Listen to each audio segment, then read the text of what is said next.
Good morning, students. Today we will continue the same chapter, chapter number 18. In previous lecture, we have discussed about the composition of union government, in which I will told you about the three organs of union government: the legislature, the executive, and the judiciary. Today we will discuss about the three types of list. My dear students, the union and state government have a definite jurisdiction of legislative power without any conflict or overlapping of functioning.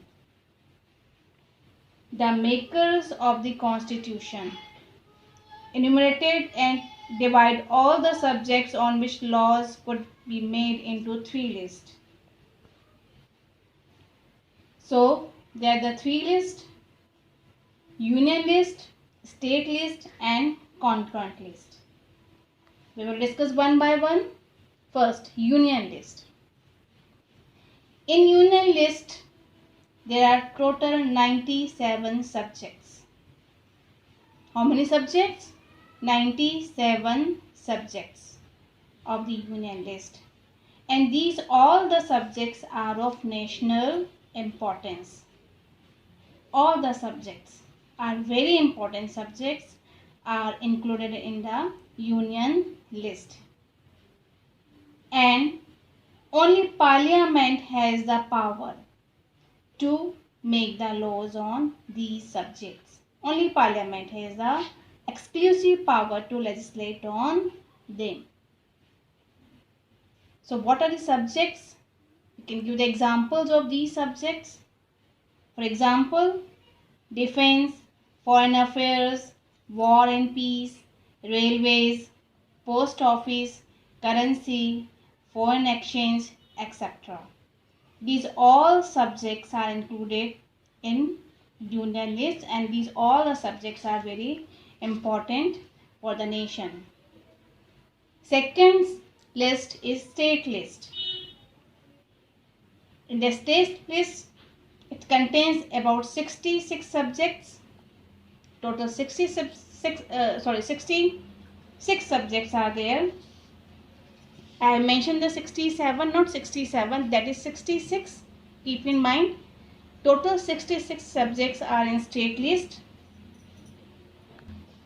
Total 66 subjects are in state list. And who will make the laws on these subjects? Who will make the laws? The state legislature has exclusive power to make laws on these subjects. But in certain circumstances, suppose any conflicts are there or any problems they are facing, then Parliament can also make laws on these subjects which are mentioned in the state list. Clear?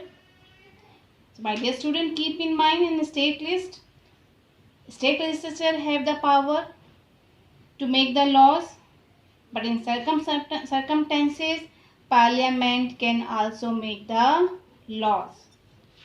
So what are the subjects which are included in the state list?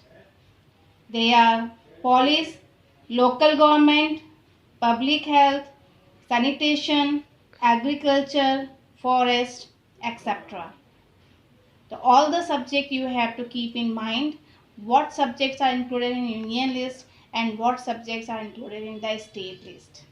Now, the third list, that is concurrent list. In concurrent list, there are 52 subjects. For example, marriage and divorce, transfer of property other than the agricultural land, adulteration of foodstuff, drugs and medicines, labor welfare, etc. So these are some examples which are included in the concurrent list.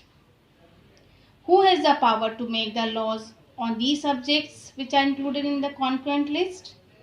Both. Both have the power. Both means the Parliament as well as state legislature both may make laws on the subjects enlisted in the concurrent list. But again, you have to keep in mind, in the case of conflict, in the case of any problem, the central law prevails over the state list. Means the parliament has exclusive power, can make the laws on concurrent list also, on the subject which are included in the concurrent list. So I hope you all understood about the union list, state list and concurrent list. Now, one more thing you have to learn, that is residuary subjects. My dear students, those subjects which are not included in the above mentioned list. Above mentioned means those subjects which are not included in the union list, state list and concurrent list, or any such matter which will arise with the passage of time, comes under the central, and the only parliament can make laws on it. Clear or not? Those subjects which are not included in the union list, state list and concurrent list, these subjects come under the another list, that is the residuary subjects, and only parliament has the power to make laws on it. What are the subjects? For example, e-commerce, computer software and hardware, information technology. These all are the examples of the residuary subjects. My dear students,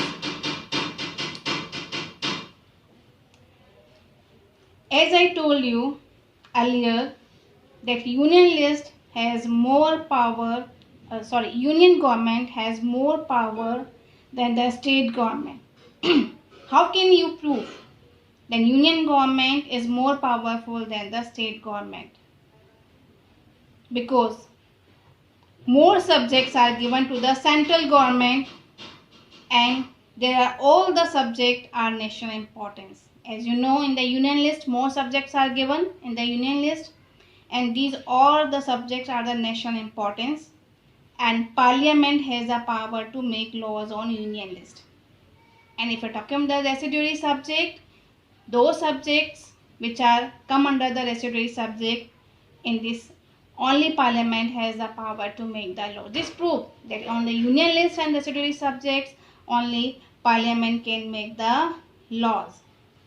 If you're talking about the concurrent list, in concurrent list, even both have the power. State legislature and parliament can make the laws, but in case of conflicts, the parliament has power to make the laws, and same in the state list also. So these prove that parliament, or we can say union government, is more powerful than the state government.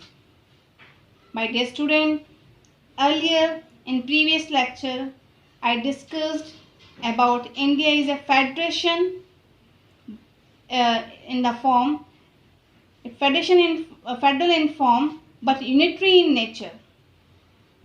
Federal in form is division in power between the central and the state government, but unitary in nature, it means central or union government has more power. So this is one of the reason we have discussed about the union list, state list and concurrent list.